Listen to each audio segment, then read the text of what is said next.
el día de hoy.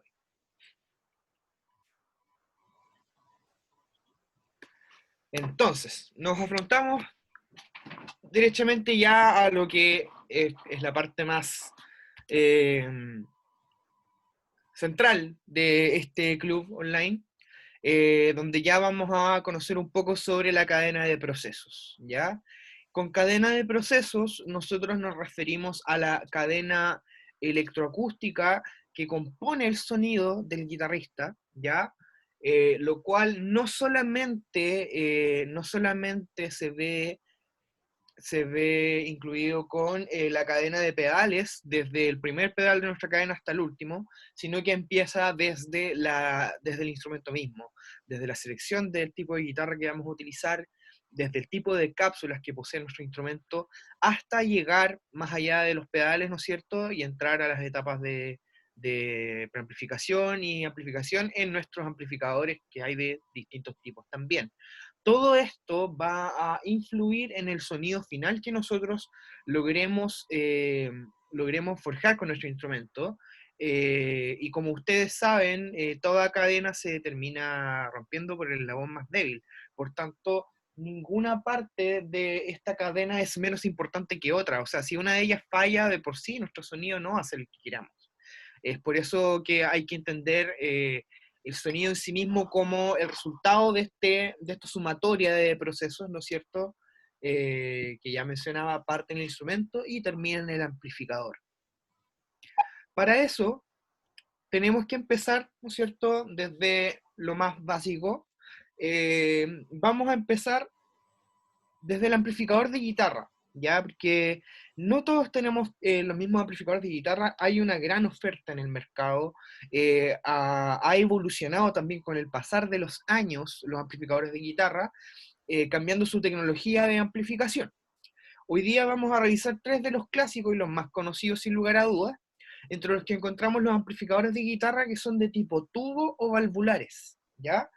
Este tipo de amplificadores, antes de entrar a la definición, es el tipo de amplificadores que es más costoso dentro del mercado, debido a que sus componentes son más costosos también y a que no tienden a producirse con tanta masificación como los transistores, los cuales tienden a ser más livianos en peso y tamaño y que pueden generar una misma cantidad o mayor potencia sonora, de presión a nivel sonora, ¿no es cierto?, que los que producen los tubos o válvulas, ¿ya? Los amplificadores de válvulas a vacío, como dice la definición, fueron un componente electrónico activo dominante en la mayoría de amplificadores hasta la década de los 70, momento en el que los semiconductores o transistores, como les mencionaba, tomaron la ventaja por razones económicas y de rendimiento, incluyendo la reducción de temperatura y el peso y la mejora de la fiabilidad. Es decir, de por sí iba a ser mucho más fácil para las industrias de amplificación y de sonido el poder crear una línea de amplificadores en base a transistores, iba a salir mucho más barato, ¿no es cierto? El componente iba a ser mucho más liviano y podía generar un rendimiento igual o mayor, ¿no es cierto? Y sin ser tan delicado también, ojo, sin ser tan delicado como lo puede ser un amplificador con tubo o válvulas. Sin embargo, estos amplificadores se consideran de gama alta y han sobrevivido como excepción debido a la calidad de su sonido, ¿ya? Comúnmente uno o más triodos se usan en la sección de preamplificación con el objetivo de proveer suficiente voltaje para compensar las pérdidas en el control de tono. Aunque la tecnología de válvulas está en buena parte obsoleta, permanece su popularidad dado que muchos guitarristas prefieren su sonido. De esto tengo que mencionar algo súper importante y me remonto un poco a la sesión anterior cuando hablábamos sobre la diferencia entre el overdrive, la distorsión y el fuzz. El cómo finalmente esta compresión tras un umbral generaba una distorsión armónica y el cómo esta afectaba a la onda, a la señal limpia, ¿ya? Ocurre que de cierta manera los equipos a válvulas tienden a afectar de una manera mucho más progresiva la ganancia y de una manera también mucho más lisa, por así decirlo, por, por así definirlo, lo cual se traduce en una calidez al momento de tocar nuestro instrumento se traduce en una calidez la cual, de cierta manera, los transistores a lo mejor no pueden proveernos de manera tan eficaz. La tecnología de los transistores, sin lugar a dudas, nos ayuda a tener un equipo que a lo mejor en tamaño y en peso sea mucho menor que un gabinete y un cabezal a tubo, ¿no es cierto? Pero que nos da un nivel de presión sonora tan grande como para rendir en un festival, ¿no es cierto? Al cual tenga 10.000 asistentes, ¿no es cierto? Etcétera. Sin embargo, el sonido base sigue siendo distinto en este punto, en el punto donde empieza a calentar un poco, ¿no es cierto? Y empieza a crujir de cierta manera.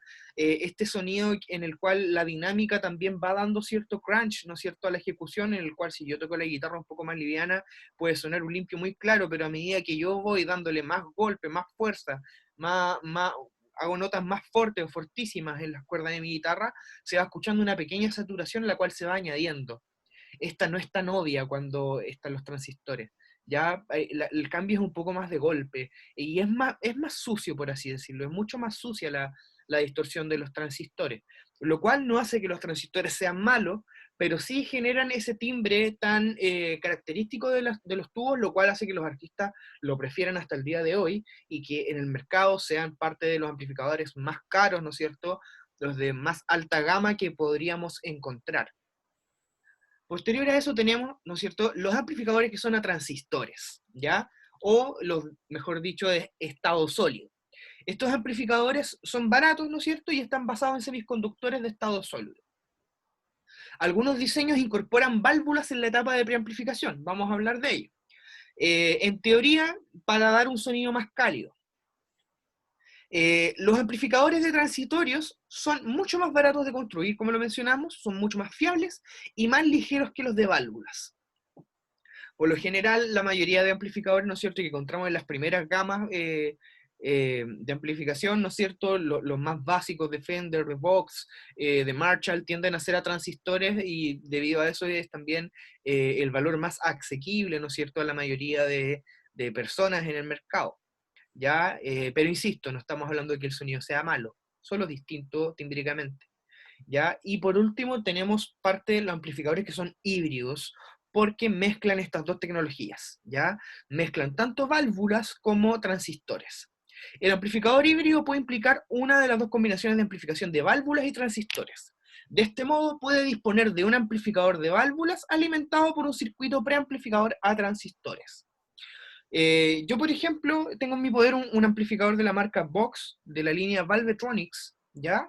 Cuya, cuya línea se caracteriza por ser amplificadores tipo híbridos, los cuales también poseen un tubo dentro de su circuito, pero este tubo se encuentra solamente en una de las etapas, ¿ya? No en las dos. Normalmente un full tubos, como se le llama, tendría las válvulas tendría en la etapa de preamplificación y en la etapa final de potencia. En cambio, un híbrido mezclaría las tecnologías utilizando el tubo solamente en una de estas dos etapas y en la otra utilizaría, ¿no es cierto?, los transistores. Esto, como mencionaba la descripción, tratando de dar, ¿no es cierto?, una cierta calidez, a lo mejor, tratar de recuperar la calidez que tiene el tubo, pero teniendo también las ventajas que significa el poder utilizar transistores por sobre tener un cabezal full tubos.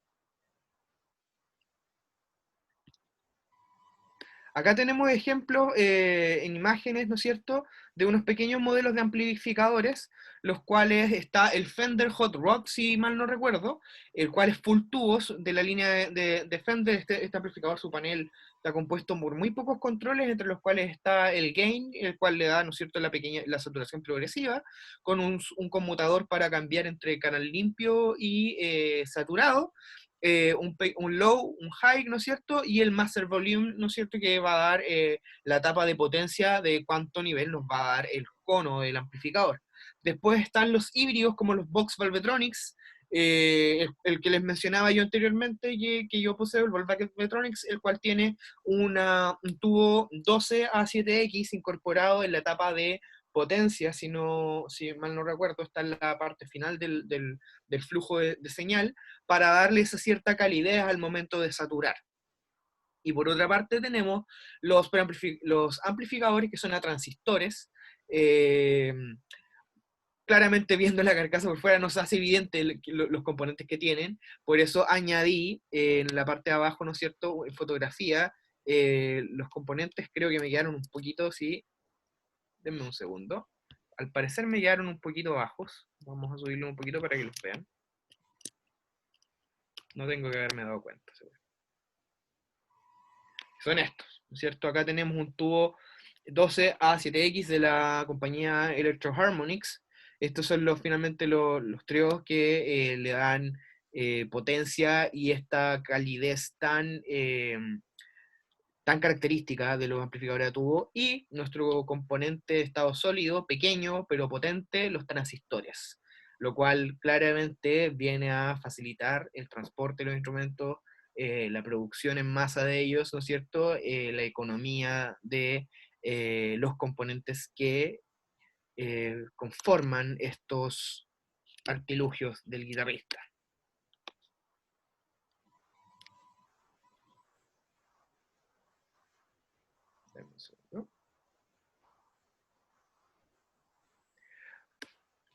Ahora, cada amplificador trae un panel de parámetros, ¿no es cierto? Este panel de parámetros trae una gran cantidad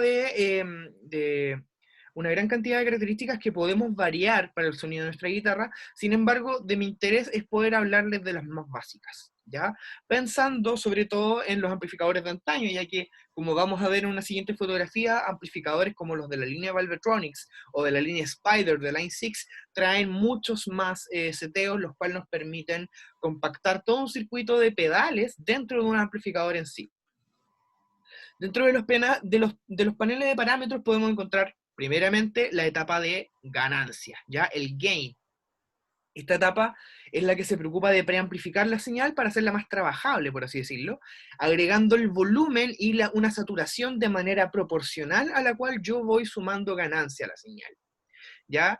Una vez que pasa por esta etapa de señal, la señal en el amplificador entra a la sección de filtros que vendría siendo los EQ. ¿Ya? En esta sección a nosotros nos permite moldear un poco la sonoridad de nuestra cadena, y por lo general se nos ofrecen tres bandas que son moldeables, entre las cuales se encuentran, ¿no es cierto?, el bass, el mid and treble, es decir, los bajos, los medios y los agudos. Ahora, en casos particulares de algunos amplificadores, o de hecho es mucho más común, sobre todo en los amplificadores por ejemplo, los Ampeg de bajo, tienden a tener también una subdivisión de ecualización entre los medios, entre los cuales tenemos los medios medios graves y los medios agudos, pudiendo hacer mucho más crítica, ¿no es cierto?, la ecualización que podamos darle a nuestro instrumento.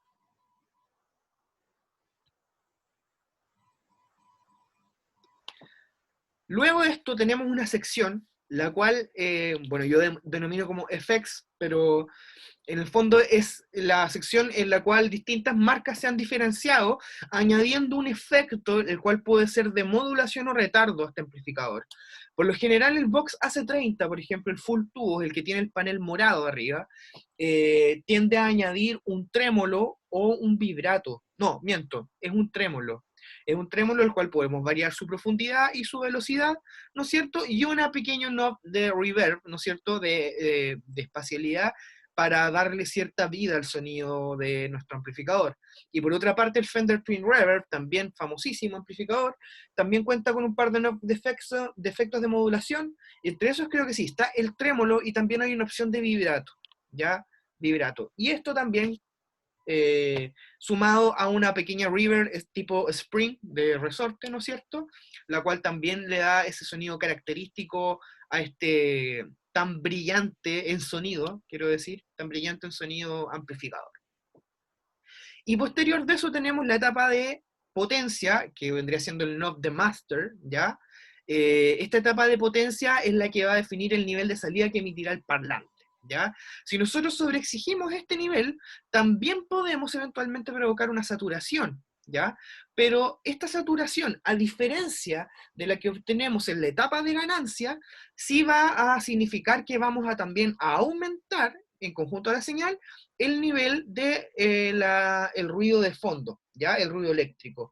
Por tanto, nuestra señal también se va a ensuciar mucho más. Ojo con eso, porque de repente uno dice, chuta, pero tengo dos knobs, tengo uno de master volume, ¿no es cierto? Y tengo el de ganancia.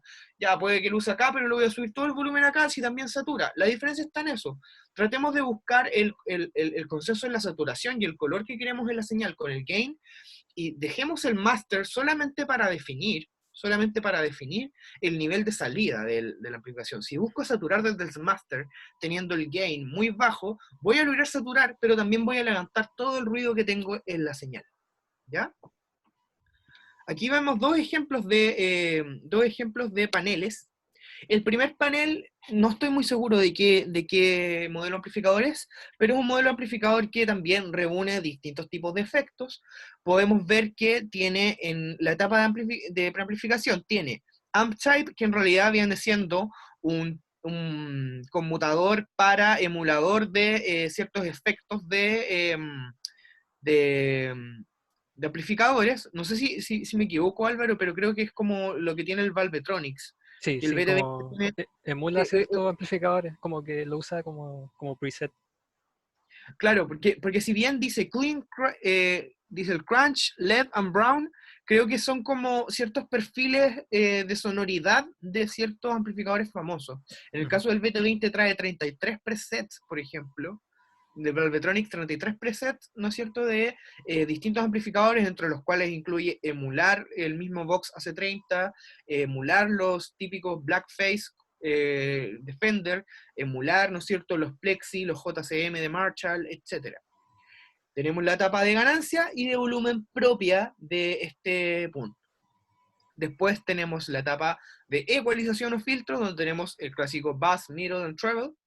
Posterior a eso tenemos una etapa de ciertos efectos, entre los cuales podemos dar alguna modulación, ¿no es cierto? El delay y etapa de reverberación, o sea, tenemos efectos de retardo también.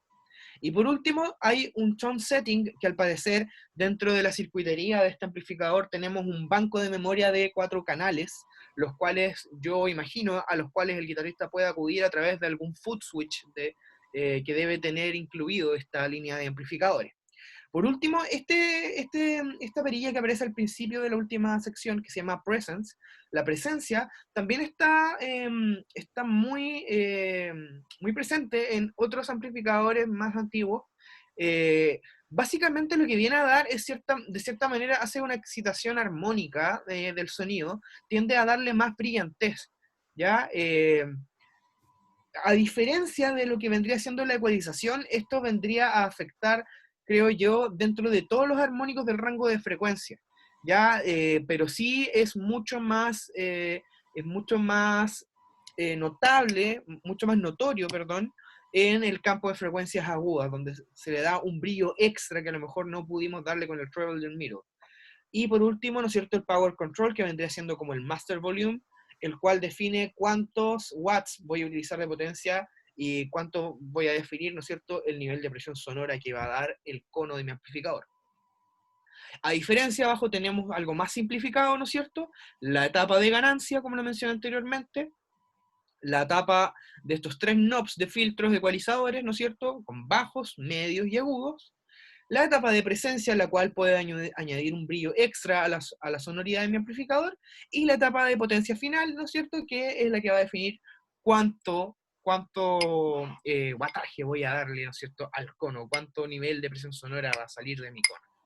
Eh, Anteriormente creo que estuvimos conversando un poco sobre cuál es la eficacia de efectivamente tener un pedal ecualizador, siendo que mi amplificador tiene un ecualizador de graves, medios y agudos. Y ahí es donde vuelvo a repetir y a recordar que un pedal de ecualizador, por ejemplo, me puede ofrecer 6, 8, 12 o 14 bandas de ecualización, cuando mi amplificador solamente tiene 3, ¿ya? Y eso quiere decir que el espectro auditivo de 20 Hz a 20 kHz se divide en 3 partes, teniendo los bajos de 0 a 200, por ejemplo, los medios de 200 a 900 y de 900 en adelante los agudos.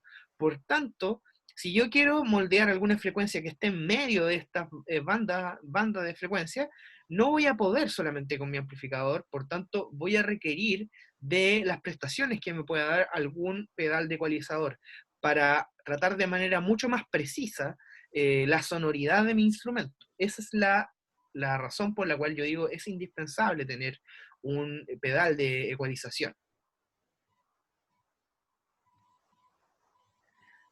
Luego tenemos que pensar también en las guitarras, ¿ya? No todas las guitarras tienen la misma sonoridad y esto radica específicamente en las pastillas las cuales se le asignaron a su modelo de fabricación, ¿ya? Parte de los modelos más, pero más conocidos, ¿no es cierto? Tenemos la clásica Les Paul de Gibson, ¿no es cierto? Tenemos la Stratocaster y Telecaster de la marca Fender, fundada por Leo Fender, y una variación que tuvimos con los años, la Super Strato, la cual busca tener las mismas fiabilidades que una Strato, pero tiene pastillas activas, puede tener pastillas humbucker o single coil, pero también tiene añadido, ¿no es cierto?, un puente Floyd Royce, ¿no es cierto?, para generar estos efectos que nos ayuda a tener la palanca de vibrato al levantar y bajar nuevamente el puente y así estirar o aflojar las cuerdas de nuestra guitarra. Y hay otros tipos de guitarras que van variando, ¿no es cierto?, dependiendo de la construcción de su cuerpo, como por ejemplo, lo vamos a ver de derecha a izquierda. Tenemos la clásica Stratocaster de Fender, la cual tiene un solid body, es decir, un cuerpo totalmente sólido, de madera, es un trozo de madera totalmente sólido, sin ningún hueco en su interior, exceptuando el que tiene para alojar, ¿no es cierto?, los cables y circuitos correspondientes a sus etapas de tono, volumen y la salida y las pastillas, ¿ya? Después tenemos las semi-hollow, es decir, las semisólidas, como le llamamos acá, las cuales tienen un cuerpo mitad sólido y mitad hueco, dándole cierta sonoridad acústica también, lo cual le da cierta resonancia en otras frecuencias y colabora un poco con el sonido final del instrumento.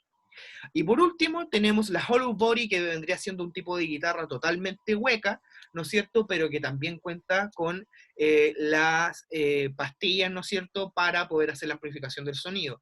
Lo genial de este tipo de guitarras, ¿no es cierto?, sobre todo la hollow body, es que muchos guitarristas tienden a setearlas también agregando una cápsula de piezoeléctrico para poder ocupar las cualidades acústicas del instrumento mismo. Las hollow body, a diferencia de las semi-hollow body, tienden a tener un cuerpo que es mucho más grueso. Ya las hollow body tienen un cuerpo, pueden ser totalmente huecas, pero de un cuerpo mucho más delgado que las hollow body, por así decirlo. Ya también poseen, ¿no es cierto? Acá vemos una que tiene el clásico, no se alcanza en la marca, pero sí, acá se alcanza a apreciar. El clásico palanca Bixby, ¿no es cierto?, para levantar las cuerdas, que a diferencia de la superestrato, volvemos atrás, carece de microafinación. Si ustedes se fijan acá, esta tiene microafinación, lo cual, al igual que un violín, nos permite estancar el tono de la cuerda, la tensión de la cuerda, para que al momento de utilizar la palanca no vaya a desafinarse, lo cual va a ser mucho más común con este tipo de puente, ¿no es cierto?, al igual que el de la Stratocaster. Este tipo de guitarra, por lo general, poseen distintos tipos de cápsula. Desde su concepción, muchas de estas guitarras ya tenían un modelo predefinido de cápsula, como lo podríamos identificar en las fotografías. Así, por ejemplo, lo vemos en la Les Paul, que lo clásico en la Les Paul es ver un par de cápsulas juntas, unidas, las cuales son las humbucker, ¿no es cierto?, en las Stratocaster y Telecaster, con distinta estética, quizás la Telecaster y la Stratocaster, tenemos pastillas single coil, y en la Super Strato tenemos unas tipo humbucker, pero activas, ¿ya? Luego tenemos el ejemplo de la semi-hollow body, podemos ver cómo posee un tipo de pastilla que también es tipo single coil, pero llamada P90. Vamos a ver las características de estas pastillas, las cuales sí tienen una sonoridad totalmente distinta, ¿ya? Una de las cosas que más enreda de cierta manera a los guitarristas, y por eso quise tratar de explicarla de la manera más simple posible, es la diferencia ahí entre las pastillas que son activas y pasivas, ¿ya? De partida, una de las grandes diferencias, vamos a partir por las activas, es que, por ejemplo, las cápsulas activas requieren de una fuente de alimentación externa, ¿ya?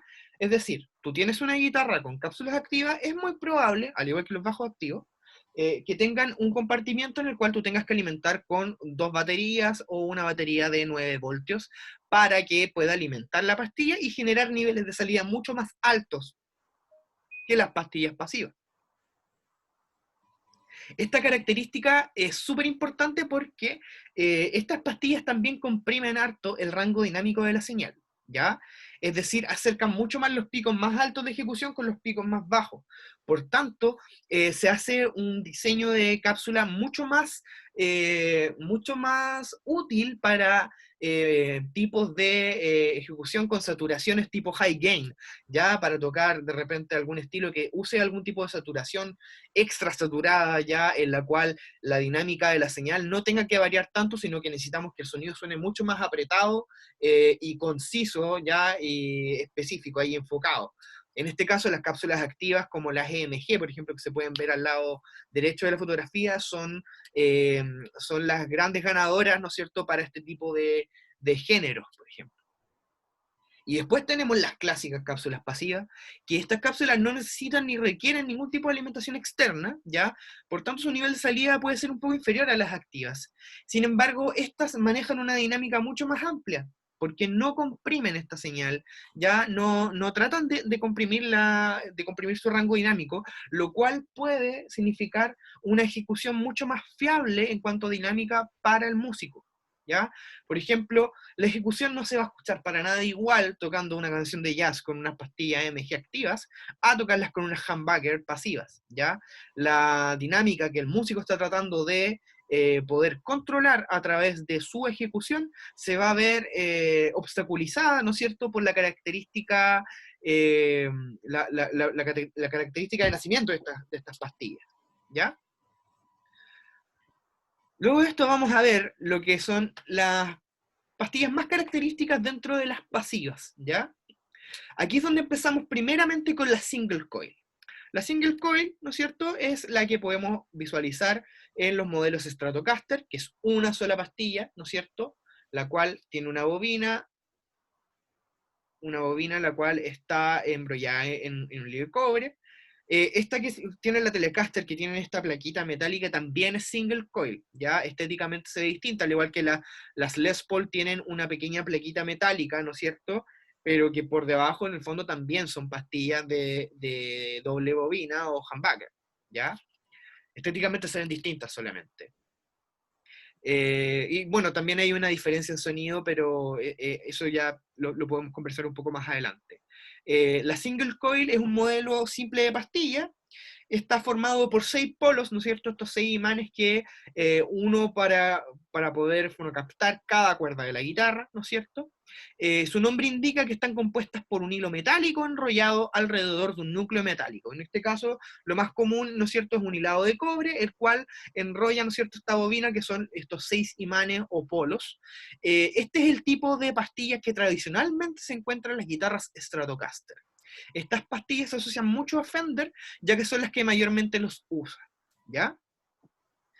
Posteriormente tenemos la aparición de las humbucker por parte de la compañía Gibson, ya que se vio que hay un problema recurrente, ¿no es cierto?, con la sonoridad que nos dan las pastillas single coil, las cuales son pero muy propensas a agarrar alguna interferencia de alguna señal electromagnética o ser muy ruidosas. Por tanto, para tocar, por ejemplo, con una saturación mucho más alta, generan también mucha suciedad, mucho ruido de fondo. Eh, es por esto que al darse cuenta de estas interferencias electromagnéticas que captan entre los 50 y 60 hercios por la red de distribución eléctrica y sus armónicos, la compañía estadounidense Gibson diseñó en el año 55 un modelo de cápsula que consiste en estas dos cápsulas normales o single coil, ¿no es cierto? Pero con la diferencia de que los imanes y el sentido de las espiras está invertido y conectadas juntas, ¿ya? De esta forma, cualquier ruido electromagnético que pudiera incidir, ¿no es cierto?, en estas cápsulas, va a ser totalmente cancelado. Es por esto que viene el nombre humbucker. En realidad con hum se refiere es como una onomatopeya finalmente del hum, del sonido eléctrico de fondo. ¿Ya? De ahí proviene el nombre humbucker. Después tenemos una cápsula que viene siendo una innovación, ¿no es cierto?, por parte de la marca Fender, que son las noiseless. Que las cápsulas noiseless son las single coil que utiliza Fender normalmente en las Telecaster y Stratocaster, las cuales tienen este problema de ruido que las hace tan características para algunos estilos y para otros no tanto. pero que buscan dar, ¿no es cierto?, una doble bobina apilada para poder cancelar este zumbido. Es decir, mantener las características que podemos tener sonoramente de la cápsula single coil, pero dando una estrategia para poder cancelar este zumbido, ¿no es cierto?, que se hace tan característico. Posterior a eso, tenemos las P90, las cuales vemos en el modelo semi-hollow body, que esta es debe ser una Fender Telecaster Finline, algo por el estilo, sí, una Finline. Las P90 son cápsulas bastante grandes, se les conoce ¿cómo decirlo? Como jabones, son parecidos a los jabones, como los Lesancís, cuadraditos, Ahora en se les barra. conoce como pastillas de jabón, las barras de jabón. Estas pastillas tienen un bobinado más grande que el de la single coil y por tanto se encargan de producir un alto nivel de salida con un sonido fuerte y áspero, tanto que pueden utilizarse en blues como en punk, pero también son susceptibles a interferencias, al igual que la single coil, ¿ya? Pero sí generan un sonido que sigue siendo más grueso que el de la single coil, ¿ya?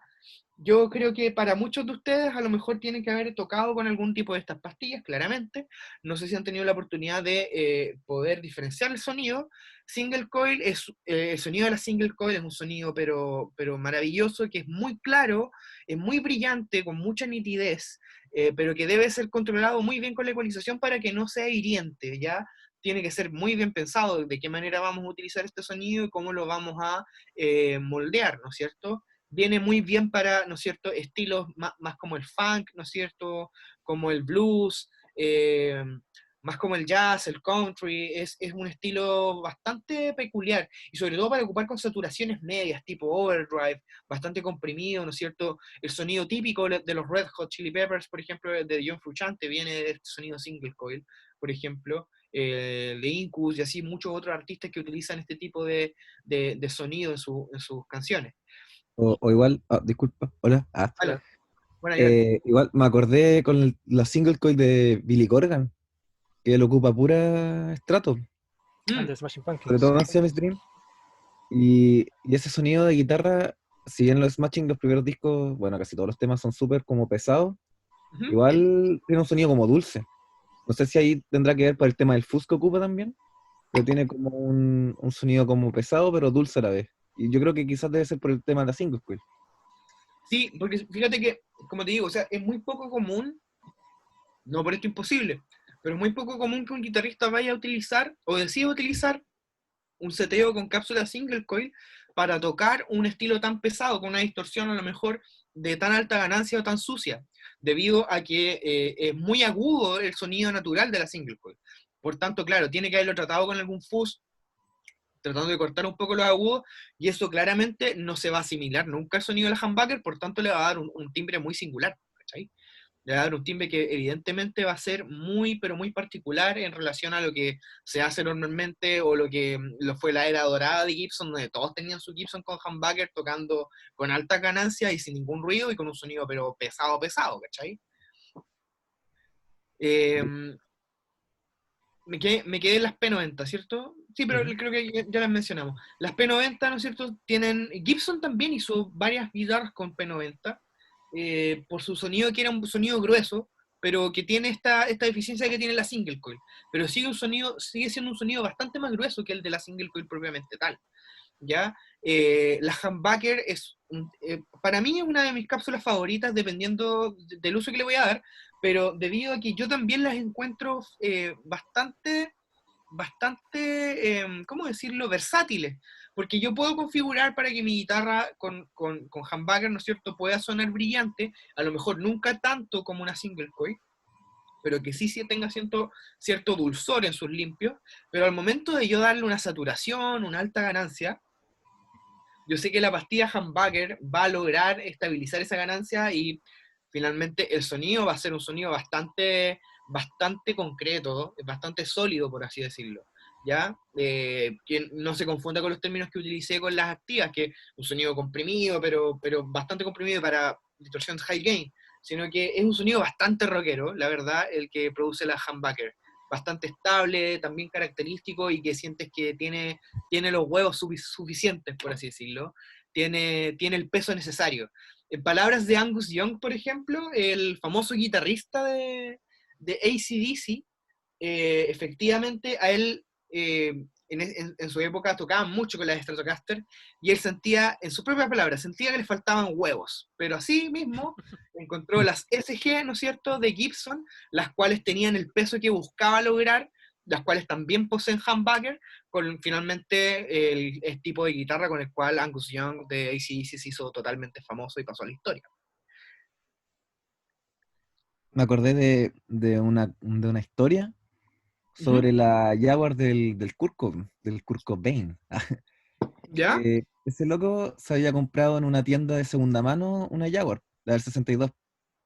Y esa ¿Ya? Jaguar tenía humbucker, pero originalmente esa guitarra no te viene con humbucker, pues se la habían puesto.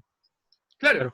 Claro. Sí. Pero él la compró sin siquiera saber lo que venía, como que el loco la compró porque dijo que tenía como esa misma cantidad de plata y tenía que grabar, como el Bleach y todo eso, como el primer disco de Nirvana. Ujú. Y la guitarra sonaba la raja, pues, así como que el loco encontraba que tenía como ese sonido punky que quería, po. Y después pasaron caleta de años, y hace poco descubrieron que esa guitarra era de un instrumentista de una loca que tocaba funk, que no me acuerdo el nombre de esa loquita, pero era una banda de funk. Y el loco, el dueño original, le había como adaptado esa guitarra para tocar funk. Y es como súper cuático que alguien que sí la hizo intencionalmente, ese cambio de cápsula, lo ocupaba por un estilo completamente diferente, a diferencia del Kurt que la compró, o sea, no sabía lo que quería, obviamente, pero cuando llegó la probó dijo, esto es lo que quiero porque suena pesado. Y ahí te das Mira, cuenta que se puede es ocupar para bacán, todo. es bacán lo que mencionáis porque de cierta manera eso también desenvolvió finalmente un amor por esta línea específica donde Fender empezó a serializar, ¿no es cierto?, guitarras que tuvieran estas modificaciones, ¿no es cierto? Empezaron a salir también modelos de Telecaster, por ejemplo, las cuales poseían una humbucker que venía Claro, en el lado del puente, ¿cachai? Y yo, por sí. ejemplo, creo que es una de las guitarras que nunca he tenido, ¿ya? Pero que creo que combina lo mejor de dos mundos, ¿ya?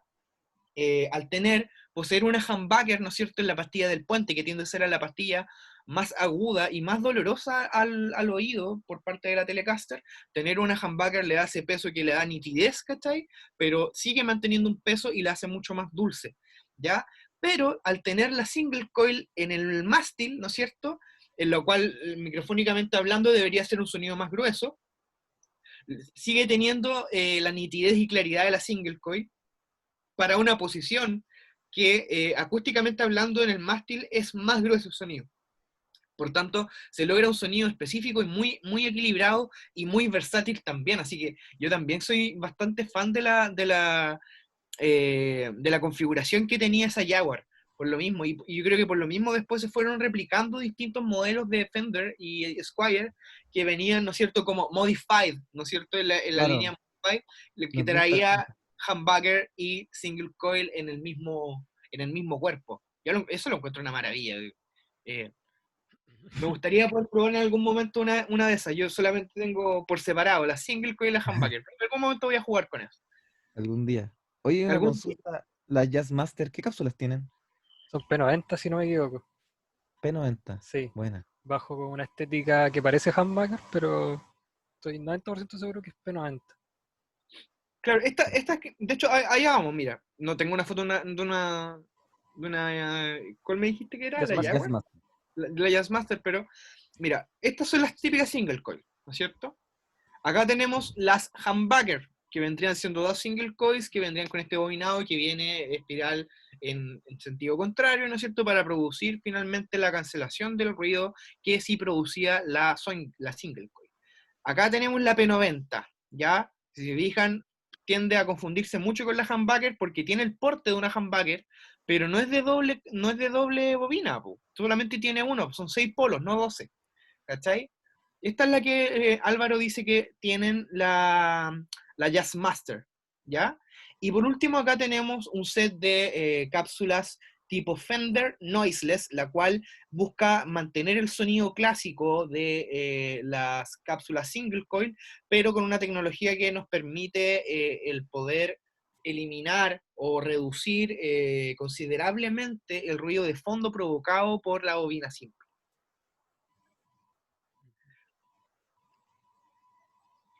Y ahora vamos a ver las cadenas de proceso propiamente tal. Si vimos todo esto anteriormente es para entender que cada uno de los elementos que nosotros tenemos en nuestra cadena va a influir en el sonido final, ya sea la elección de nuestra guitarra, de las cápsulas que nuestras guitarras tengan, etc. Uno tiene que pensar de qué manera voy a trabajar este sonido en base a lo que yo poseo. Es decir, puede que hayan algún tipo de saturación que no vaya bien a lo mejor con un tipo de guitarra, pero sí con otro. Tengo que saber elegir qué tipo de amplificador a lo mejor puede sacarle más provecho a lo mejor a este tipo de guitarras.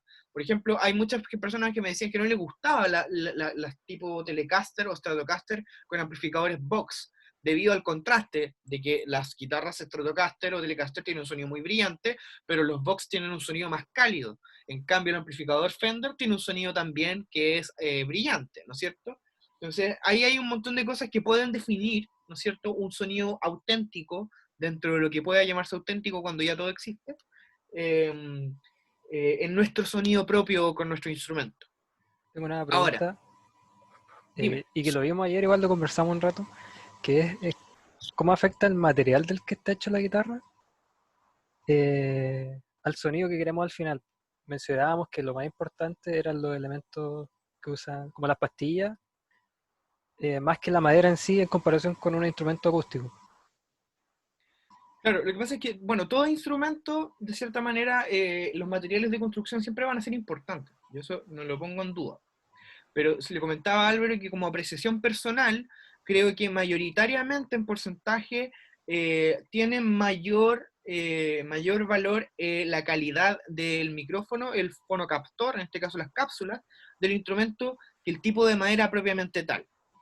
¿Por qué? Porque considero que en un instrumento acústico, como puede ser una guitarra de nylon, una guitarra tipo folk, como las Martin, las Taylor, etcétera, ¿no es cierto? La utilización de madera, como el jacarandá, ¿no es cierto? La caoba, el sapele, el abeto, el arce, ¿no es cierto? Tienen distintas sonoridades las cuales se ven reflejadas en la caja de resonancia del instrumento, ¿ya? Y lo cual va a definir también la calidad. Y aparte de eso también el tacto que nosotros vamos a tener ejecutando respecto a nuestro instrumento. Sin embargo, una guitarra que pueda tener un cuerpo a lo mejor de caoba, a la que pueda tener un cuerpo de sapele sólido y le pongamos la misma humbucker, muy probablemente puede tener un sonido muy similar, ¿ya? No digo que no vaya a hacer ningún cambio, pero creo que mayoritariamente ese cambio lo va a generar el fonocaptor más allá de la madera, en el caso de las guitarras eléctricas. ¿Ya? La madera sí puede influir, y acá vienen otros elementos como el hecho de si el mango está colado o está atornillado al cuerpo, por ejemplo, puede influir en la resonancia interna, ¿no es cierto?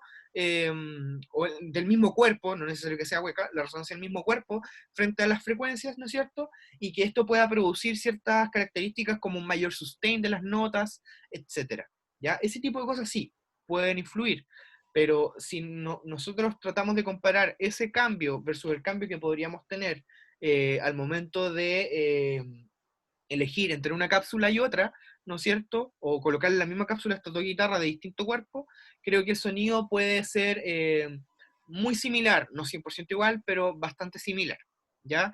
Creo que también es algo bastante discutido, sí, yo por eso doy una apreciación personal, porque también viéndolo desde el área técnica del sonido, los fonocaptores son micrófonos, ¿cachai? Y el sonido que definen estos micrófonos depende de la posición, es decir, se sabe que el micrófono que está más cerca del puente tiene un sonido que es mucho más agudo que aquel que está más hacia el mástil, ¿no es cierto? En microfonía funciona de una manera más o menos similar. Por tanto, hay cosas que yo puedo definir en base a solamente esos dos parámetros, la calidad de mi fonocaptor y la posición que le voy a dar, ¿ya? Y en ese punto la madera de un instrumento que sea totalmente solid body puede influir bastante. Quizá diferiría un poco en las guitarras que son hollow body o semi hollow body, donde claramente juega un gran papel la resonancia que pueda tener la guitarra y donde yo también puedo sacarle mayor provecho al sonido acústico de esa guitarra.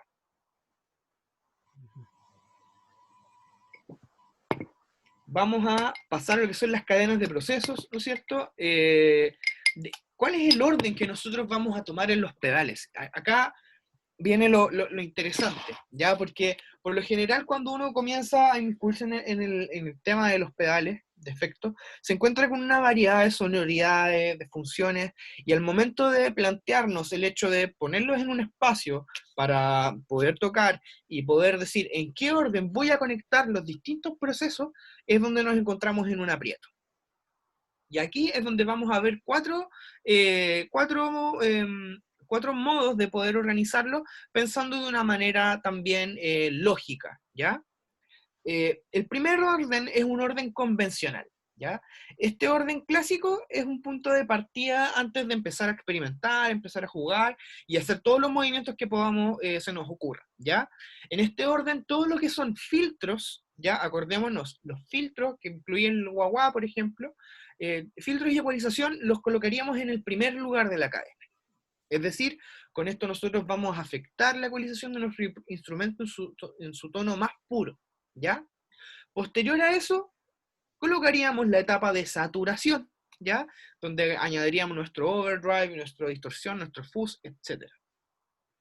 Y posterior a esta saturación es donde aplicaríamos el tercera fase, ¿no es cierto? Nuestros moduladores, ya sea trémolo, phaser, flanger, chorus, etc. Y en el último lugar de la cadena tendríamos entonces, antes de llegar al amplificador, los procesadores de retardo o espaciales, como lo son el delay y la reverb, ¿ya? Este vendría siendo una de las tipos de cadenas más utilizados. Claramente uno se va a la segura con este orden, es un sonido bastante estable, ¿no es cierto? No deberían haber problemas en la sonoridad de la guitarra. Sin embargo, acá es donde podemos empezar a hacer ciertos movimientos sutiles que pueden tener alguna diferenciación. Y acá es donde viene el estilo convencional alternativo. En el estilo convencional alternativo, a diferencia del anterior, ¿ya? Lo único que vamos a hacer es un cambio en la segunda y tercera etapa. Es decir, vamos a cambiar de orden el modulador por la saturación. Por tanto, partimos desde nuestra guitarra, pasamos por los filtros y ecualización, y primero vamos a modular la señal, ¿ya? La vamos a modular con nuestro chorus, la vamos a modular con nuestro trémolo, wah-wah, perdón, flanger, phaser, etc. Y posterior a eso la vamos a saturar, ¿ya? Y luego seguimos el mismo orden en el cual tenemos, ¿no es cierto?, nuestro retardo o nuestra facilidad con una reverb antes de llegar al amplificador. ¿Por qué hacer esto? Este básicamente ya, como lo dice, es alternativo, es algo un poco más experimental, debido a que si nosotros tenemos la saturación primero que antes que los moduladores, de cierta manera, todas las, déjame organizar un poco las ideas. Todas las características del sonido que ya venía saturado van a ser moduladas, ¿ya? Pero el sonido reacciona de manera distinta si yo doy vuelta a las cosas. Si primero modulo y las características de esa modulación se ven pasadas por la saturación. Esto me puede dar a lo mejor un sonido un poco más claro, ¿ya? Y a lo mejor nos ayuda también a que no se genere una bola, una cierta bola de pelos, por así decirlo, un tumulto ininteligible en nuestro sonido, ¿ya? Por tanto, es muy recomendable hacer la experimentación según lo que nosotros tocamos, de ver cómo reaccionan nuestros moduladores previo a la saturación o posterior a la saturación. La sonoridad es distinta, ¿ya? Acá no hay respuestas malas ni buenas, ¿ya? Solo respuestas distintas, ¿ya? ¿De qué manera podemos conseguir un sonido más cercano a lo que nosotros esperamos tener? Luego tenemos una cadena de procesos en la cual vamos a incluir una etapa de compresión, ¿ya? Para muchos estilos, sobre todo aquellos estilos que utilizan harto, por ejemplo, notas con harto sustain, que quieren utilizar, como lo hablamos la semana pasada, este tipo de compresor sustainer para darle más sustain a la guitarra, ¿no es cierto?, su sonido. La idea es poder utilizar la etapa de compresión al principio, ¿ya? Al inicio de nuestra cadena. Vamos a comprimir el sonido más puro, ¿ya?, que viene desde la guitarra. ¿Y por qué? La razón es que nunca jamás hay que dejarlo al final de la cadena, porque al tratarse de una compresión en donde vamos a trabajar y reducir el rango dinámico, también vamos a producir que el ruido que ha sido sumado por el ruido de fondo eléctrico también suba. Por tanto, todo ese ruido que se fue acumulando por los distintos procesos, los distintos filtros, moduladores, saturadores, etcétera, al llegar al compresor, se va a ver acumulado y se va a amplificar, o mejor dicho, se va a hacer mucho más evidente. Por tanto, es una muy mala decisión utilizar el compresor posterior a estas etapas. El compresor la señal debe comprimirse en un principio, ¿ya? Ahora, acá es donde viene la diferencia que hablábamos la semana pasada. Yo, por ejemplo, optaría por comprimir primeramente y posteriormente ecualizar y luego el orden que se ve en la descripción, de manera de también poder comprimir en relación a cómo reaccionaron las frecuencias a la compresión, ¿ya?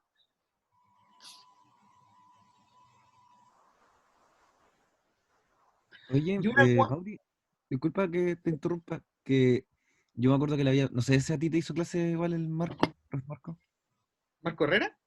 sí. ¿Sí? Yo le había preguntado igual, pues como que en qué orden podría ir mi cadena electroacústica, en qué parte podría ir el compresor, pues. ¿Ya? Y él me dijo todo lo contrario, me dijo al final. Y yo quedé así como que, what the-? Al Y él final de decía la que en el cadena fondo era electroacústica del porque al instrumento. final comprimía todo lo que se estaba procesando. En cambio, si lo colocaba en el comienzo, según él decía que no se comprimía casi nada. Pero cuando estabas hablando con Marco, ¿hablabas de la cadena electroacústica de proceso de mezcla o de la guitarra? No, de la guitarra. De incluso tocar en vivo. Era como que era lo recomendable para tocar en vivo. A mí me parece muy extraño porque yo, o sea, mira, eventualmente puede funcionar si no hay una cantidad de pedales que sea a lo mejor tan grande, ¿cachai? O sea, si estamos hablando de que utilizamos una cadena con solamente 3 pedales, a lo mejor el ruido que yo voy a acumular no va a ser tanto. Y Ujú. menos si, por ejemplo, antes del compresor voy a utilizar una noise gate, lo cual no me va a asegurar que el piso de ruido no se va a oír, ¿cachai? Por tanto, va a ser afectado todo lo que pase por la noise gate. Sin embargo, es una realidad el hecho de que al momento de yo tener una gran cantidad de procesos, voy a sumar también ruido de fondo y por tanto, si comprimo posterior a eso, ¿cachai?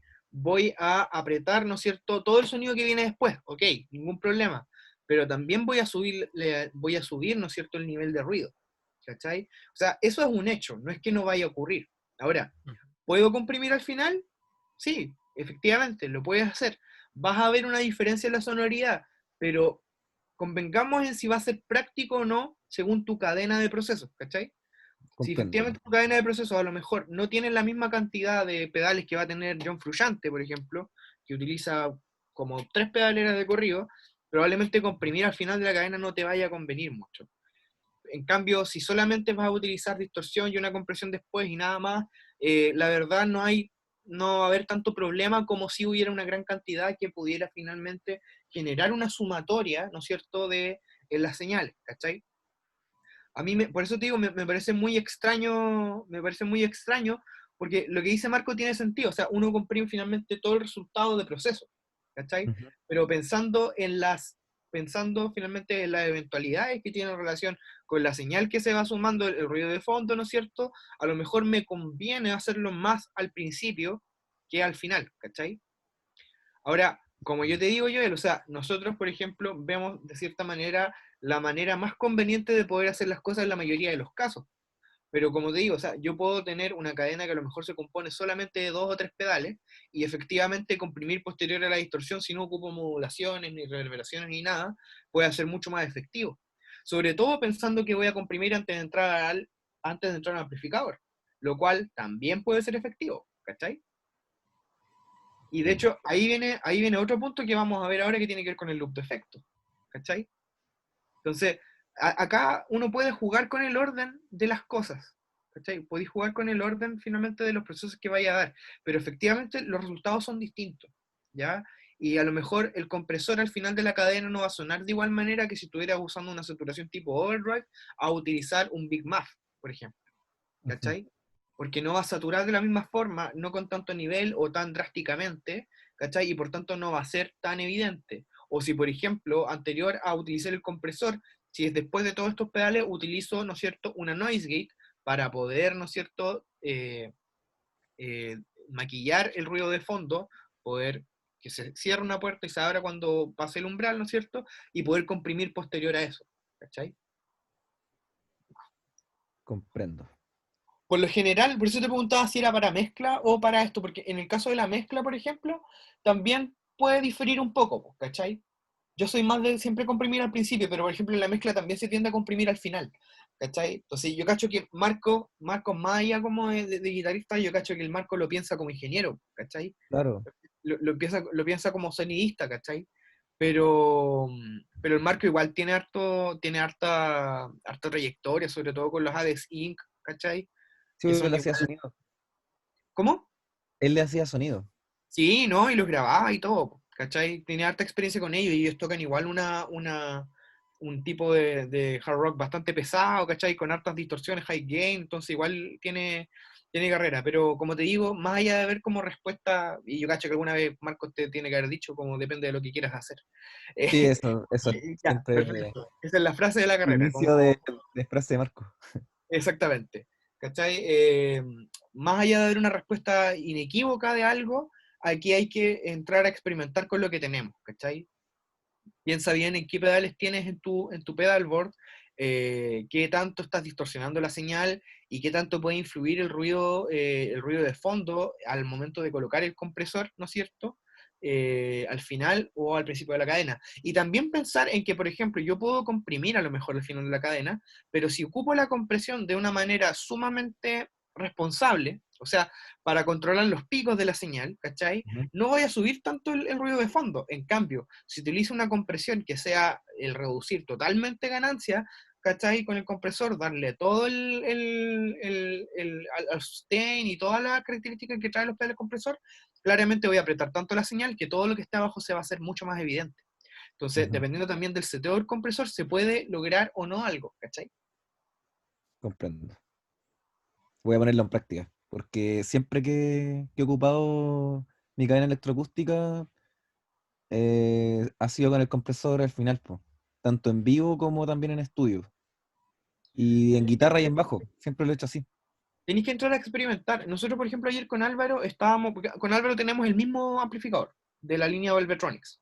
Y Sí. estábamos analizando el manual de uso del Velvetronics, porque el Velvetronics tiene en el panel, trata de emular, ¿no es cierto?, todas las cadenas electroacústicas, todas. Por tanto, tiene un orden de cómo procesa. Y en la primera parte de procesamiento, donde vienen las saturaciones, anterior a eso hay un compresor.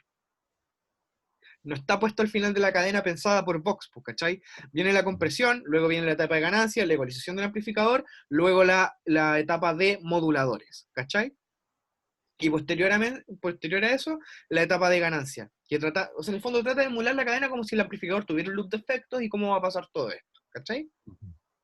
Mira, acá lo vamos a ver más en claro, que acá quiero que podamos analizar un poco, esta es la última diapositiva ya de la sesión, esta cadena, la cual, si ustedes se fijan, parte con nuestro instrumento. Tenemos una guitarra tipo Stratocaster, ¿no es cierto? Tal como lo mencionamos antes, partimos filtrando, ¿no es cierto? Utilizando el wah-wah, utilizando, ¿no es cierto?, ecualizadores, etcétera. También comprimimos la señal en primer lugar, de manera de tratar su dinámica desde un inicio. Eh, Posterior a eso tenemos los distintos tipos de saturadores a elección, ya sea un fuzz, distorsión o overdrive. Y acá donde viene la diferencia, porque posterior a la etapa de saturación nosotros ingresamos al amplificador. Y vemos que hay un par de conexiones acá que se llama send and return. ¿Ya? Ocurre que varios de los amplificadores de gama alta tienen una característica llamada el loop de efectos, que son dos salidas, o mejor dicho, una salida y una entrada, por la cual se envía la señal, ¿no es cierto?, para pasar específicamente por algún tipo de efecto, ojalá las modulaciones y los espaciales, ¿no es cierto?, para después volver, ¿no es cierto?, al amplificador y terminar de ser amplificado en él. Ya, ahora, nosotros, por ejemplo, ayer discutíamos, ¿cuál es la necesidad de esto? ¿O cuál es la idea de tener un loop de efectos? O el de no utilizarlo, porque muchos guitarristas también dicen, ya, perfecto, mi gabinete tiene un loop de efectos, pero realmente yo lo voy a utilizar, cambia el sonido, etcétera. Y aquí es donde tenemos que analizar algunas cosas. Tenemos que pensar que si nosotros utilizamos en el orden de esta cadena Si utilizamos todos los pedales, es decir, después de las saturaciones, nos pasamos directamente, ¿cierto? Del overdrive al phaser, terminamos con el reverb, ¿no es cierto? Y ahí recién nos vamos a el input de nuestro amplificador.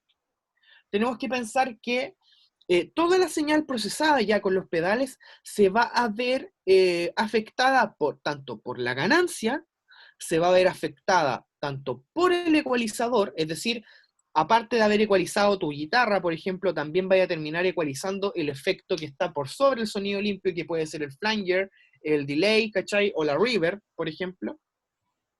Y posterior a eso, recién vas a entrar a potenciar.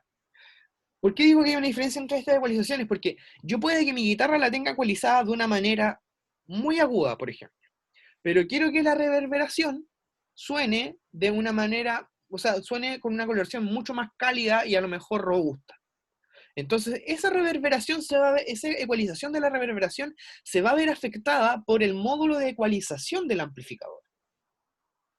Sin embargo, lo que nos propone el amplificador que tiene el loop de efectos es hacer esta cadena hasta las saturaciones, ingresamos, ¿no es cierto?, al panel de nuestro amplificador, pasamos por la etapa de ganancia donde doy otro poco de saturación, ¿no es cierto?, según mi gusto, la ecualización que le da el circuito, ¿no es cierto?, al sonido de mi guitarra, y antes de entrar a la sección final de potencia de mi amplificador, entra la cadena del loop de efectos. O sea, cuando ya tengo procesado con la etapa de ganancia y ecualización, recién ahí voy a entrar a procesarlo con moduladores. Recién ahí voy a modular mi sonido.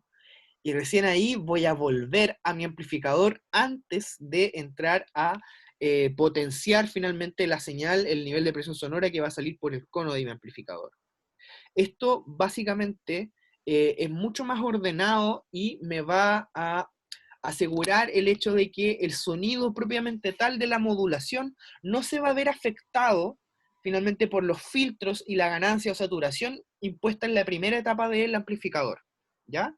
Es decir, el que se satura acá no quiere decir que por el loop de efectos también se vayan a saturar, por ejemplo, estos pedales, y de manera que no se van a ver afectados tampoco por la ecualización que yo pueda realizar para ellos, ¿ya? Por tanto, varias de las grandes pedaleras que hay, de grandes artistas, como las que vamos a ver la próxima semana, dentro de su pedal tienen 4 cables de salida, cuatro cables colgando de la pedalera, uno para ingresar la guitarra, ¿no es cierto?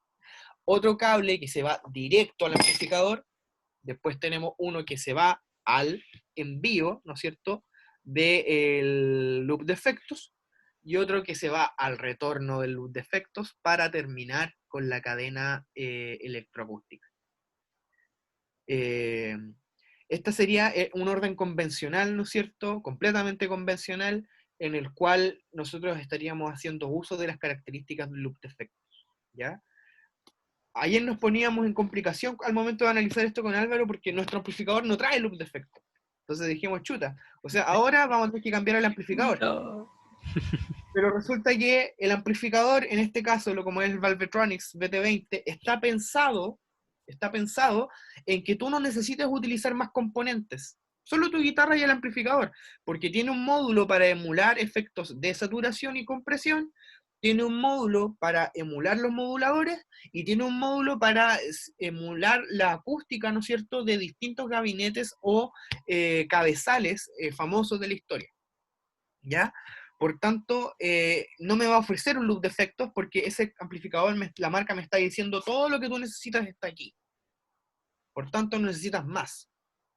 Y es más, esa serie de amplificadores tiene una salida de foot switch, la cual tiene 6 switches en realidad, entre los cuales yo tengo 2 bancos de efectos con 5 switches. Por tanto, yo de esta manera puedo manipular todos los seteos que trae este amplificador, ¿no es cierto?, híbrido, para poder emular el hecho de que yo tengo una gran pedalera cuando en realidad no es así, ¿no es cierto?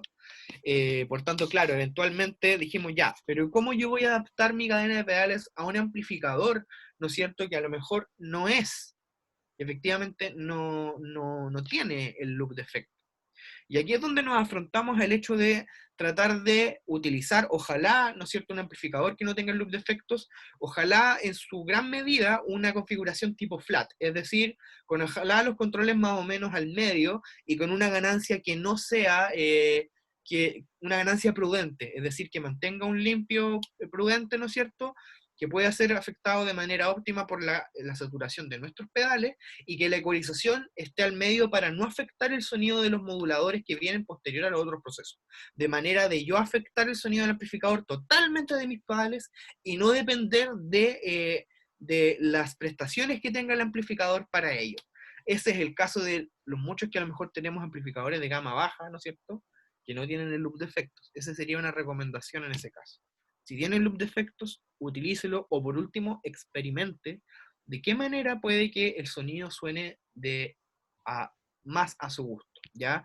Estas son discusiones muy, pero muy comentadas en foros de guitarristas, en Hispasonic, que es un foro de sonido hispanohablante, ¿no es cierto?, en el cual muchos guitarristas finalmente terminan decidiendo entre una u otra forma y conveniendo en lo mismo que les vengo repitiendo hace un rato ya, de cómo no hay respuestas más allá, o sea, más allá de la información que le doy, dependiendo de lo que tú quieras hacer, va a ser tu respuesta correcta. Si tú quieres obtener un sonido que se vea modificado totalmente por esa etapa de ganancia y ecualización, dale, perfecto. Pero si buscas mantener el sonido de las modulaciones lo más limpio posible y alejado de las afecciones que tiene el panel frontal de nuestro amplificador, a lo mejor nos conviene más un loop de efectos.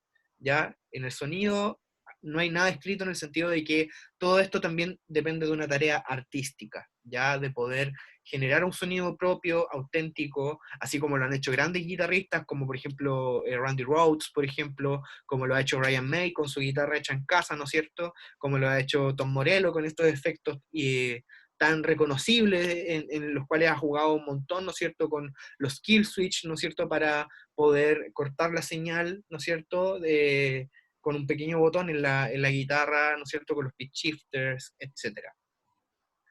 Esta es la diapositiva final de la sesión. Con esto terminamos la tercera sesión, así que quiero abrir el espacio para que podamos comentar algunas cosas de lo que vimos hoy. Si es que tienen preguntas al respecto, si es que quieren devolverse algún punto para comentar algo de su experiencia con a lo mejor algún amplificador a válvulas, transistores, híbridos, algún tipo de guitarra o pedal. Así que les cedo la palabra, por favor, para que podamos cerrar en conjunto esta sesión.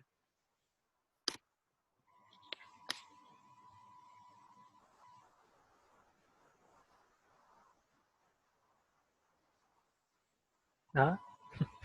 Yo creo que es súper interesante el tema del orden de posicionamiento de los pedales, pero el que me llamó más la atención es el del compresor en sí. Ese me dejó como curioso, porque el compresor va a influir en todo, po. Creo, Sí, según yo, a mi parecer es como el efecto, entre comillas, que más va a influir en el sonido según su posicionamiento.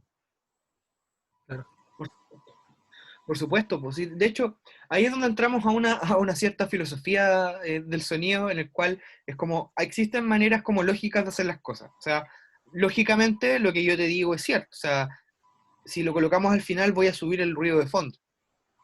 Pero en la práctica, si lo que tú estás intentando hacer suena bien para ti, entonces no hay nada que discutir, ¿ya? O sea, con esto me refiero a que si algo funciona, si suena bien, dale, ¿cachai? No hay ningún problema con ello.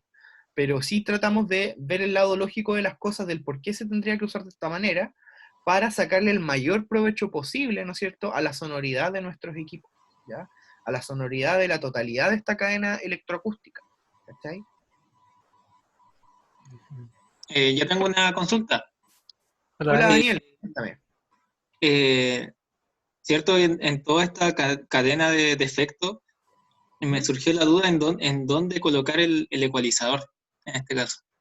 Porque Perfecto. creo que ninguna de las que mostraste salía el ecualizador. Entonces, sé que, o sea, se me ocurre que debería estar al lado del compresor, pero no sé si colocarlo antes o después del compresor. Esta fue, hola Daniel, esta fue una discusión que tuvimos anteriormente, ¿ya?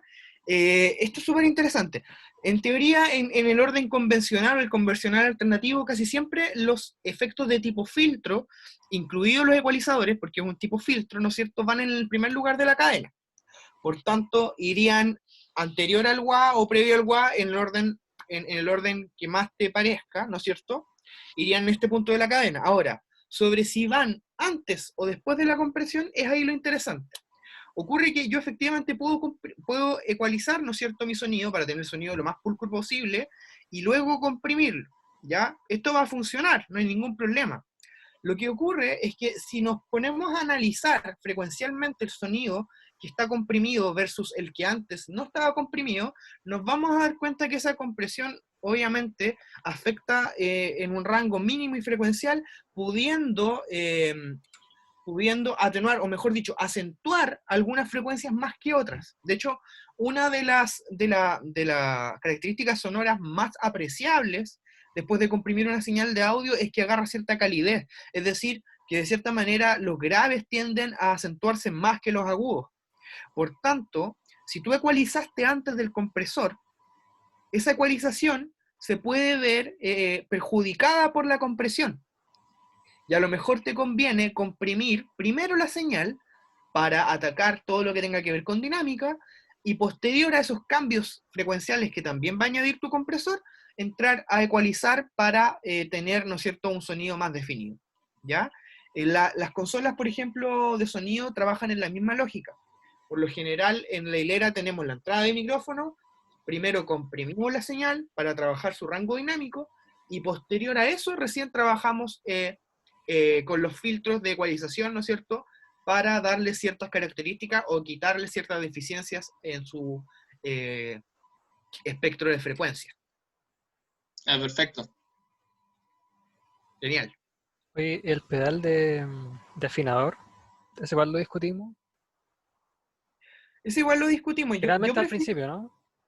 sí, Sí. mira, la verdad es que, mira, el pedal de afinador, en teoría, si tus pedales van a ser true bypass, Ujú. va a funcionar igual, ¿cachai? Pero para asegurarte, la ideal es que lo tengáis al principio de la cadena, también por un tema de orden y de más practicidad en el fondo. Te queda más cerca ¿Ya? del pie, po. ¿No? Y aparte de que reciba el sonido directo de la guitarra, ¿cachai? Claro, O sea, claro. sin ninguna otra cosa que pueda a lo mejor, si por ejemplo lo pones después de los moduladores y se te pasó un modulador que está encendido y pasaste al afinador, el modulador, si modula por ejemplo la frecuencia, como es el caso del vibrato, a lo mejor nunca vaya a poder afinar bien, ¿cachai? Ujú. Porque está modulando la frecuencia del tono, entonces no vas a poder concluir cuántos cents te pasaste o quedaste en deuda para poder llegar al tono específico de la afinación, ¿cachai? Por eso es mucho mejor afinar en un principio, al principio de la cadena. Nice.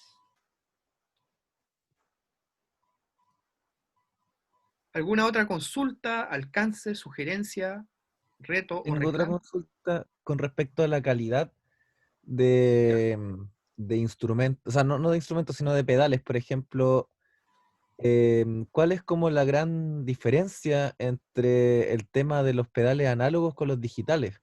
Y con digitales no me refiero a multiefectos, sino que, por ejemplo, los mismos voz son digitales, pues. Pese a Pero, que digan que son análogos, la mayoría son digitales. ¿Cuál es como la gran diferencia en términos, no sonoros, sino que de calidad, quizás, por así decir? ¿Existe o no? es que, a ver, espérate, partamos por una parte, porque la primera aseveración que hiciste está por ahí, porque en teoría varios de los pedales que tiene Boss son análogos, pero también tiene una línea de pedales que son digitales. Por ejemplo, en el caso de Boss no le es conveniente crear meramente un pedal de overdrive, siendo que va a utilizar, ¿no es cierto?, tecnología digital, cuando podría a lo mejor almacenar, ¿no es cierto?, más de un tipo de distorsión en un mismo pedal, como lo puede ser, por ejemplo, Álvaro, ¿tú conoces algún pedal de distorsión que tenga más de uno en uno?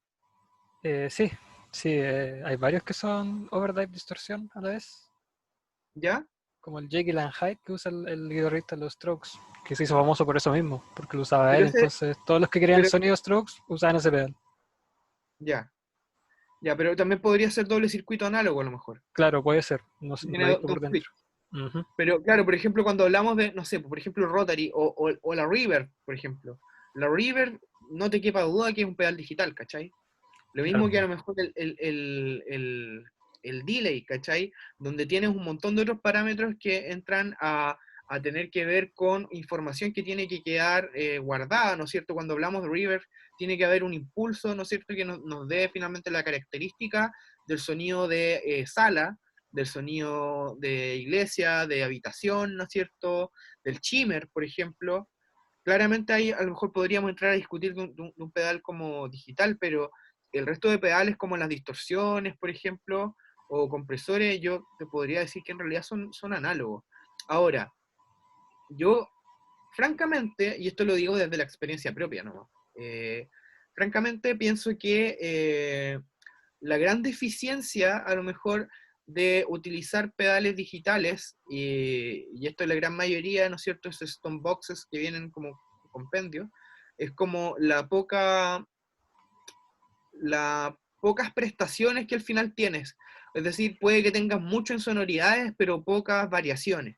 Por ejemplo, cuando tú tienes a lo mejor tienes un, tienes un Stonebox, ¿no es cierto?, de netamente modulaciones, donde te puedes incluir todas las modulaciones a lo mejor. Pero quizás no vas a poder cambiar todos los parámetros que traen estas modulaciones como si tuvieras el pedal exclusivo, ¿no es cierto?, para afectar a dicho efecto. Ahora, creo que los más deficientes, encuentro yo, en cuanto a que se vean afectados en la calidad de sonido, son las saturaciones.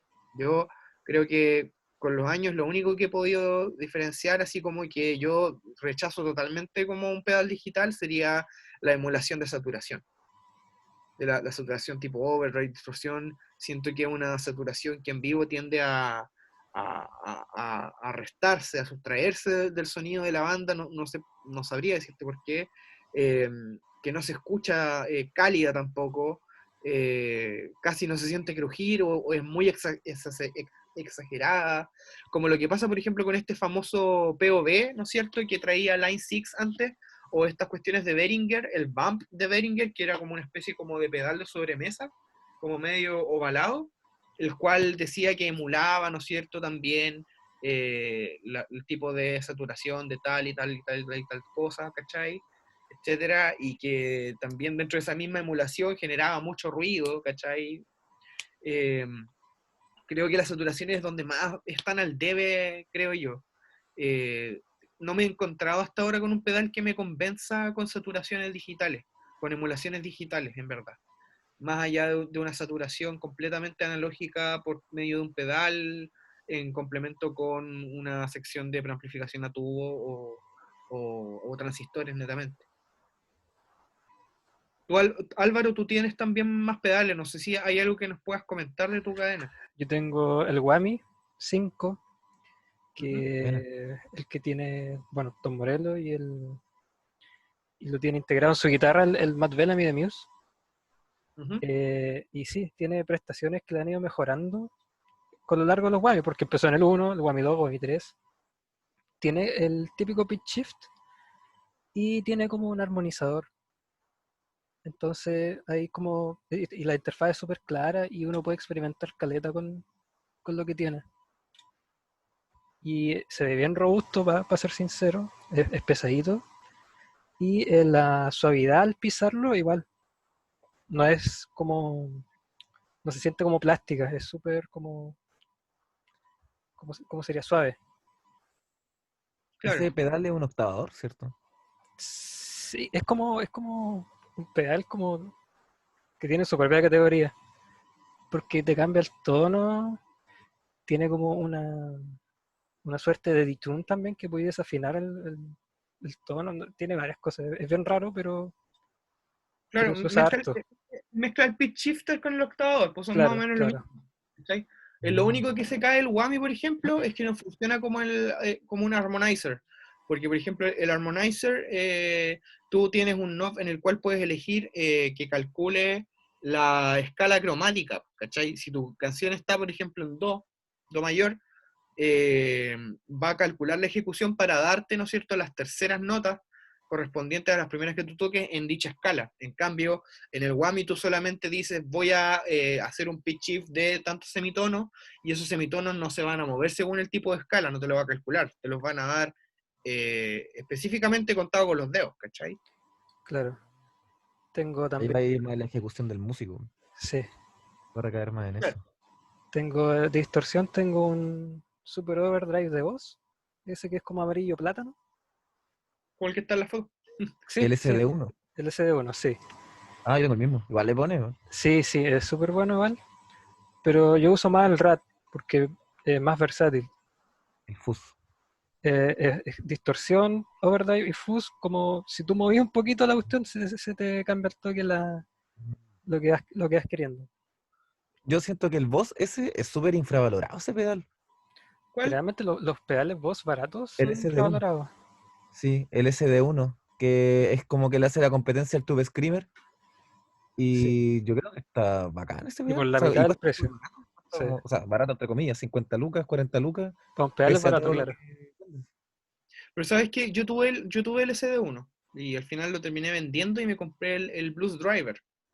Ah, ya. Sí, sí, igual es El bacán. Mira, son distintos, tengo que decirlo. Pero el Blues Driver, a ver, el SD1, el Overdrive, empieza siendo cochino y termina siendo cochino, Sí, sí, no puede por así ser decirlo. como algo más suave. El Blues Driver empieza un poco más suave y termina muy cochino. Sin embargo, el TS9 empieza muy limpio y termina semi cochino, por así decirlo. Es más ¿Cachai? elegante. Es más elegante, por así decirlo. Tiene una sonoridad totalmente distinta, y de hecho, por eso muchos guitarristas también utilizan un TS9 anterior a la etapa de saturación, sumado a la distorsión que vayan a utilizar para engrosar el sonido. Darle un toque más ¿Cachai? cálido. Sí, sí, por supuesto. Yo lo he visto mucho, sobre todo en la cadena así como de guitarristas más thrasher, más metal, ¿no es cierto? Que utilizan alguna distorsión que es de high gain, pero anterior a eso le colocan un overdrive TS9, no necesariamente con el gain más allá de la mitad, ¿cachai? Lo cual genera una base de tono bastante gruesa y cálida, añadida, ¿no es cierto?, a la saturación. Porque convengamos que el saturar una señal con un high gain no necesariamente significa calidez, ¿cachai?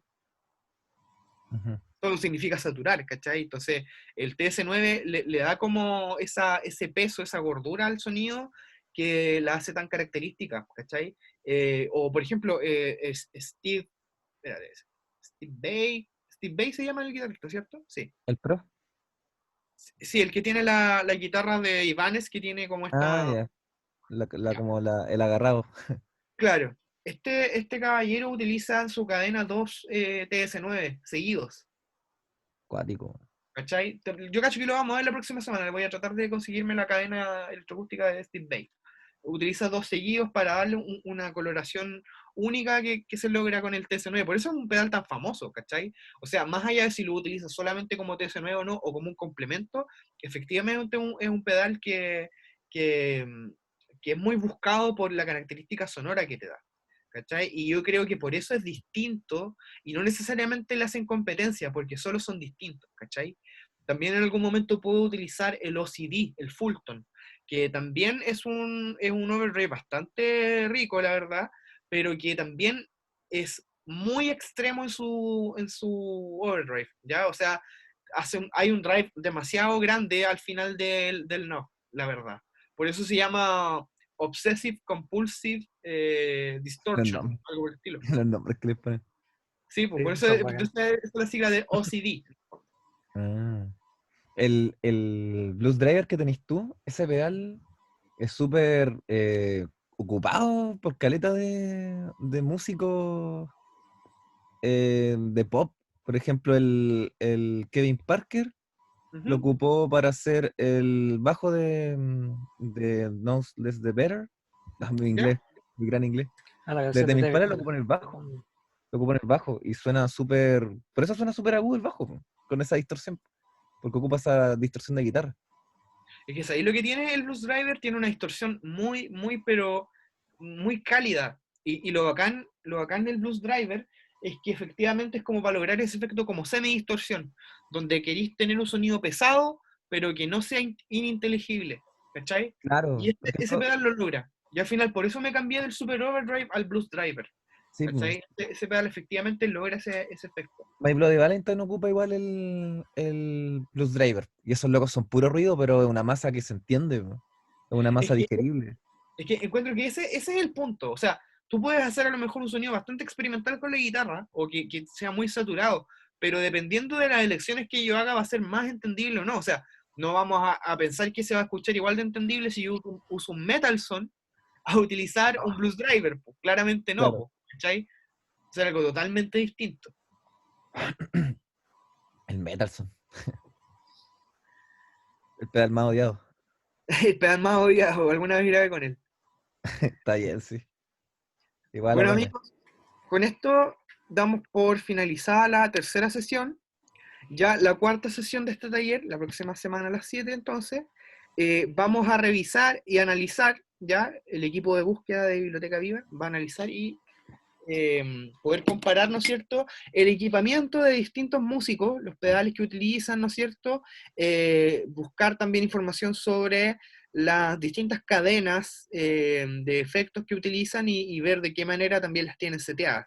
Y ahí también nos vamos a dar cuenta de lo que hablábamos hoy, de que si bien existe una manera lógica de hacer las cosas, puede que al oído hay cosas que funcionen mejor y vale la pena también el poder experimentar. Por eso el nombre completo de esta sesión era cadena de efectos, pero cadena de procesos y experimentación, porque es un punto de partida para empezar a hacer movimientos.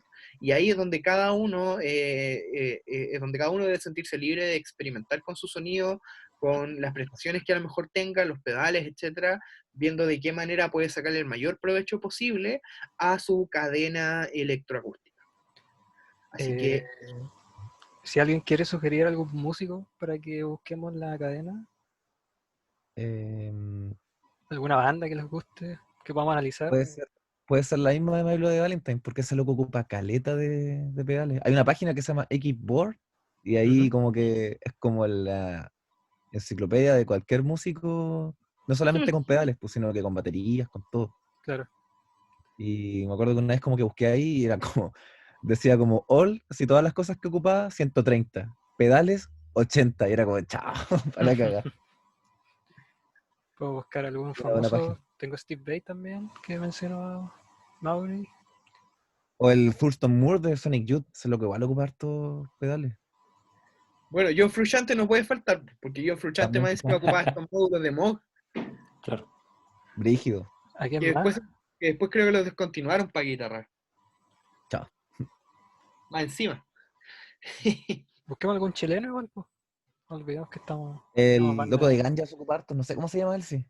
¿El cual? El guitarrista de Ganjas, no sé cómo se llama él, pero ocupa hartos efectos igual.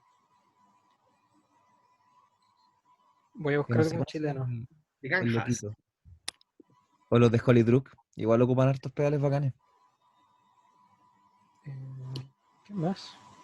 De repente Lucibel también, pues. Lucibel también tiene un sonido bastante experimental en cuanto a guitarra. Ujú. El Claudio O Valenzuela. el que está ahora en los chanchos que toca los tetas, ¿cómo se llama? Hoy se me olvidó el nombre. ¿La El vaca? C-Funk.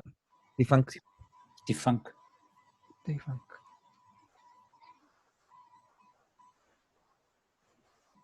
¿Alguna banda antigua? Aunque los pedales no se empezaron a masificar como después de los 70, 80. Los Flops. Voy a poner a Brian May igual. Ven, Sí. Brian May tiene una situación bastante característica con la guitarra, en verdad. Bueno, ahí tenemos a varios. Ah, y lo otro que vamos a mostrar también son los mejores pedales del 2019. Buena. Lo eligió la comunidad Buena. internacional de guitarristas. Los mismos usuarios. Pues. Siempre se hacen dos votaciones. Una es como los mejores, sin importar el precio. Y la otra es los mejores y más baratos, más económicos. Ya, calidad-precio. Relación Calidad-precio, calidad-precio. claro. Y algunos están en Podríamos ver ambas. los peores igual.